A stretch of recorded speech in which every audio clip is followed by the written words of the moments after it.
বহু চাচিরা তাহাজ্জুদ পড়তে পড়তে কপালে দাগ ফেলে দেওয়ার পর শুধু জাহান্নামে যাবে ছেলেকে সময় মতো বিয়ে না করার কারণে। আল্লাহ তাআলা কোরআনে কারিমে বলেছেন, ওয়া আনকিহুল আয়ামা মিনকুম ওয়াস-সালিহিনা মিন ইবাদিকুম ওয়া ইমামিকুম ইয়াকুম ফুকারা ইউগনিহিমুল্লাহু মিন ফাদলিহি। ভালো করে শুনে রাখেন আয়াতটা। আল্লাহ বলেছেন, তোমরা তোমাদের অধীনস্থদেরকে বিবাহ শাদী দাও, উপযুক্ত হওয়ার পর তাদেরকে বিবাহ শাদী করাও।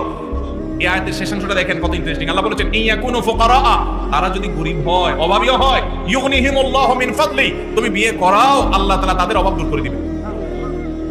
এরপরও যদি বাপমারা, চাচা চাচিরা, আপনারা যদি ছেলে মেয়েদেরকে হাইকোর্ট দেখান সকাল বিকাল, যদি বলেন যে পায়ের উপরে দাঁড়াও, নিজের পায়ের উপরে দাঁড়াও, ছেলে কি আরেকজনের পায়ে দাঁড়াচ্ছে নাকি?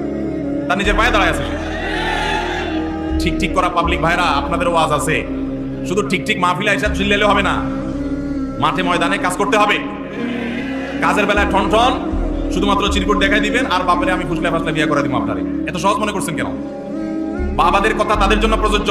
বাবাদের মায়েদের বিয়ে দেয়াতে কার্পণ্য করা উচিত না। ছেলে যদি ডাল ভাত জোগাড় করার মতো ব্যবস্থা থাকে তাহলে দেরি করবেন না। অনেক মা বাবা আছেন ব্যাপারে কার্পণ্য করেন। কত জেনা ব্যভিচার হচ্ছে। এই যুবক যে প্রশ্ন করেছেন খুবই প্রাসঙ্গিক। তিনি যেটা জানতে চেয়েছেন, হ্যাঁ, তিনি তো জব করে ফ্যামিলি চালাইতে পারেন। এই দেখেন, চালাইতে পারার পরও বাপ মা বিয়ে দেন না। এই যুবক প্রশ্ন করেছেন, সেই যুবককে বিয়ে করানো তার বাপ মার উপরে ফরজ। ফরজ ফরজ এই ফরজ তো রক্ষার কারণে বহু মুরব্বীরা জাহান্নামে যাবেন। সমাজ ব্যভিচারে ভরে গেছে। শয়তান যুবকদের বিভ্রান্ত করছে। তাদের চরিত্রকে হেফাজত করবার জন্য বিয়ে করেন। আল্লাহকে ভয় করেন, তাদেরকে বিয়ে করার ব্যবস্থা